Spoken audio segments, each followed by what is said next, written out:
نانی بھی اس وقت مرد میدان بنی، سر پر برقع کا ڈھاٹا بندھے ہاتھ میں گلیل لیے مورچے پر ڈٹ جاتی۔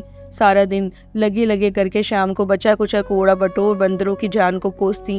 نانی اپنی کوٹری میں تھک کر سو رہتی۔ بندروں کو ان سے کچھ ذاتی قسم کی پرخاش ہو گئی تھی۔ اگر یہ بات نہ ہوتی تو کیوں جہان بھر کی نعمتوں کو چھوڑ کر صرف نانی کے ٹکڑوں پر ہی حملہ آور ہوتے، اور کیوں بدذات لال بچھائے والا انہی کا عزیز از جان تکیہ لے بھاگتا۔ وہ تکیہ جو ننھی کے بعد نانی کا واحد عزیز اور پیارا دنیا میں رہ گیا تھا، وہ تکیہ جو برقعے کے ساتھ ان کی جان پر ہمیشہ سوار رہتا تھا، جس کے سینوں کو وہ ہر وقت پکا ٹانکا مارتی رہتی تھیں۔ بارہا نانی کسی کونے خدرے میں بیٹھی تکیے سے ایسے کھیلا کرتی جیسے وہ ننھی سی بچی ہوں اور وہ تکیہ ان کی گڑیا۔ وہ اپنے سارے دکھ اس تکیے ہی سے کہہ کر جی ہلکا کر لیا کرتی تھی۔ جتنا انہیں تکیے پر لاڈ آتا وہ اس کے ٹانکے پکے کرتی جاتی۔ قسمت کے کھیل دیکھیے، نانی منڈیر پر سے لگی برقعے کی آڑ میں نیفے سے جوئیں چن رہی تھی کہ بندر دھم سے کودا اور تکیہ لے یہ جا وہ جا۔ ایسا معلوم ہوا کہ کوئی نانی کا کلیجہ نوچ کر لے گیا۔ وہ دہاڑیوں اور چلائیں کہ سارا محلہ اکٹھا ہو گیا۔ بندروں کا قاعدہ ہے کہ آنکھ بچی اور کٹورا گلاس لے بھاگے، اور چھجے پر بیٹھے دونوں ہاتھوں سے کٹورا دیوار پر گھس رہے ہیں۔ کٹورے کا مالک نیچے کھڑا چمکار رہا ہے، پیاز دے، روٹی دے۔ جب بندر میاں کا پیٹ بھر گیا، کٹورا پھینک اپنی راہ لی۔ نانی نے مٹکی بھر ٹکڑے لٹا دیے، پر حرامی بندر نے تکیہ نہ چھوڑا۔ 100 جتن کیے گئے مگر اس کا جی نہ پگھلا، اور اس نے مزے سے تکیے کے غلاف پیاز کے چھلکوں کی طرح اتارنے شروع کیے۔ وہی غلاف جنہیں نانی نے چندھی آنکھوں سے گھور کر پکے ٹاکوں سے گوندھا تھا۔ جو غلاف اترتے جاتے، نانی کی بدحواسی اور بلبلاہٹ میں زیادتی ہوتی جاتی، اور آخری غلاف بھی اتر گیا، اور بندر نے ایک کر کے چھجے پر سے ٹپکانا شروع کیے۔ روٹی کے گالے نہیں بلکہ شبن کی پتوئی، بنو سکے کا انگوچھا، حسینہ بی کی انگیا، منی بی کی گڑیا کا غرارہ، رحمت کی اوڑھنی اور خیراتی کا کچھنا، خیرن کے لونڈے کا تمنجہ، منشی جی کا مفلر اور ابراہیم کی قمیص کی آستین مانکف، صدیق کی تہمت کا ٹکڑا، آمنہ بی کی سرمے دانی اور بفاتن کی کجلوٹی، سکینہ بی کی افشاں کی ڈبیا، ملا جی کی تسبیح کا امام اور باقر میاں کی سجدہ گاہ، بسم اللہ کا سوکھا ہوا نال اور کلاوہ میں بندھی ہوئی ننھی کی پہلی سالگرہ کی بلدی کی گانٹھ، دھوپ اور چاندی کا چھلا اور بشیر خاں کا گلٹ کا تمغہ جو اسے جنگ سے زندہ لوٹ آنے پر سرکار عالیہ سے ملا تھا۔ مگر کسی نے ان چیزوں کو نہ دیکھا، بس دیکھا تو اس چوری کے مال کو جسے سال کی چھاپہ ماری کے بعد نانی نے لوٹ جوڑا تھا۔ چور، بے ایمان، کمینی، نکالو بڑھیا کو محلے سے، پولیس میں دے دو۔ ارے اس کی تو شک بھی کھولو، اس میں نہ جانے کیا کیا ہوگا۔ غرض جو جس کے منہ میں آیا کہہ گیا۔ نانی کی چیخیں ایک دم رک گئیں، آنسو خشک، سر نیچا اور زبان گنگ۔ کاٹو تو خون نہیں۔ رات بھی جو کی تو دونوں گھٹتے مٹھیوں میں دابے ہل کر سوکھی ہچکیاں لیتی رہیں، کبھی اپنے ماں باپ کا نام لے کر، کبھی میاں کو یاد کر کے، کبھی بسم اللہ اور ننھی کو پکار کر بین کرتی، دم بھر کو اونگ جاتی، پھر جیسے پرائے ناسوروں میں چیونٹے چھٹکنے لگتے اور وہ بلبلا کر چونک اٹھتی، کبھی چہکی پہکی روتی، کبھی خود سے باتیں کرنے لگتی، پھر آپ بھی آپ مسکرا اٹھتی، اور پھر تاریکی میں سے کوئی پرانی یاد کا بھلا کھینچ مارتا اور وہ بیمار کتے کی طرح نیم انسانی آواز سے سارے محلے کو چونکا دیتی۔ 2 دن اسی حالت میں بیت گئے۔ محلے والوں کو آہستہ آہستہ احساس ندامت ہونا شروع ہوا۔ کسی کو بھی تو ان چیزوں کی اشد ضرورت نہ تھی، برسوں کی کھوئی چیزوں کی، کبھی کارو پیٹ کر بھول چکے تھے۔ وہ بیچارے خود خوان سے لکھ پتی تھے۔ تنگے کا بوجھ بھی ایسے موقع پر انسان کو شتیر کی طرح لگتا ہے۔ لوگ ان چیزوں کے بغیر زندہ تھے۔ شبن کی فتوئی اب سردیوں سے دھینکا مشتی کرنے کے قابل کہاں تھی؟ وہ اس کے ملنے کے انتظار میں اپنی بڑواڑ تھوڑی روک بیٹھا تھا۔ حسینہ بی نے انگیا چولی کی اہمیت کو بیکار سمجھ کر اسے یہ خیر بات کہہ دیا تھا۔ منی کی گڑیا کا غرارہ کس مصرف کا؟ وہ تو کبھی کی گڑیوں کی عمر سے گزر کر ہینڈ کلیوں کی عمر کو پہنچ چکی تھی۔ محلہ والوں کو نانی کی جان لینا تھوڑی منظور تھی۔ پرانے زمانے میں ایک دیو تھا، اس دیو کی جان تھی ایک بھورے میں۔ 7 سمندر پار ایک غار میں ایک صندوق تھا، اس صندوق میں ایک صندوق اور اس صندوق میں ایک ڈبیا تھی جس میں ایک بھورا تھا۔ ایک بہادر شہزادہ آیا، اور اس نے پہلے بھنورے کی ایک ٹانگ توڑ دی۔ ادھر دیو کی ایک ٹانگ جادو کے زور سے ٹوٹ گئی۔ پھر اس نے دوسری ٹانگ توڑی اور دیو کی دوسری ٹانگ بھی ٹوٹ گئی۔ پھر اس نے بھنورے کو مسل ڈالا اور دیو مر گیا۔ نانی کی جان بھی تکیے میں تھی اور بندر نے وہ جادو کا تکیہ دانتوں سے چیر ڈالا اور نانی کے کلیجے میں گرم سلاخ اتر گئی۔ دنیا کا کوئی دکھ، کوئی ذلت، کوئی بدنامی ایسی نہ تھی جو نصیب نے نانی کو نہ بخشی ہو۔ جب سہاگ کی چوڑیوں پر پتھر گرا تھا تو سمجھی تھی اب کوئی دن کی مہمان ہے، پر جب بسم اللہ کو کفن پہنانے لگی تو یقین ہو گیا کہ اونٹ کی پیٹھ پر یہ آخری دن کا ہے، اور جب ننھی منہ پر کالکھ لگ آ گئی تو نانی سمجھی بس یہ آخری دن گھاؤ ہے۔ زمانے بھر کی بیماریاں پیدائش کے وقت سے جھیلیں، 7 بار تو چیچک نے ان کی صورت پہ جھاڑو پھیری۔ ہر سال تیج تہوار کے موقع پر ہیضہ کا حملہ ہوتا۔ تیرا میرا گو دھوتے دھوتے انگلیوں کے پورے سڑ گئے، برتن مانجتے ہتھیلیاں چھلنی ہو گئی۔ ہر سال اندھیرے اجالے اونچی نیچی سیڑھیوں سے لڑک پڑتیں، 2-4 دن لوٹ پوٹ کر پھر گھسٹنے لگتیں۔ پچھلے جنم میں نانی ضرور کتے کی کلی رہی ہوں گی، جبھی تو اتنی سخت جان تھی۔ موت کا کیا واسطہ جو ان کے قریب بھٹک جائے، بس ریاں لگائے پھریں گی مگر مردہ کا کپڑا تن سے نہ چھو جائے۔ کہیں مرنے والا سلوٹوں میں موت نہ چھپا گیا ہو جو نازوں کی پالی نانی کو آن دبوچے، مگر یوں عاقبت بندروں کے ہاتھوں لٹی گئی۔ اس کی کسے خبر تھی؟ صبح سویرے بہشتی مشق ڈالنے گیا تھا، دیکھا نانی کھپریل کی سیڑھیوں پر اکڑی بیٹھی ہیں، منہ کھلا ہے، مکھیاں نیمواں آنکھوں کے کونوں میں گھس رہی ہیں۔ یوں نانی کو سوتا دیکھ کر لوگ انہیں مردہ سمجھ کر ڈر جایا کرتے تھے، مگر نانی ہمیشہ بڑبڑا کر بلغم تھوکتی، جاگ پڑتی تھیں اور ہونسنے والے کو 1000 سلواتیں سنا ڈالتی تھیں۔ مگر اس دن سیڑھیوں پر اکڑو بیٹھی ہوئی نانی دنیا کو ایک مستقل گالی دے کر چل بسیں۔ زندگی میں کوئی کل سیدھی نہ تھی، کروٹ کروٹ کانٹے تھے۔ مرنے کے بعد کفن میں بھی نانی اکڑو لٹائی گئی، 1000 کھینچتان پر بھی اکڑا ہوا جسم سیدھا نہ ہوا۔ بہت شکریہ، جلد ملتے ہیں ایک نئے افسانے کے ساتھ، تب تک کے لیے سنتے رہیے، خوش رہیے، پیار بانٹیے۔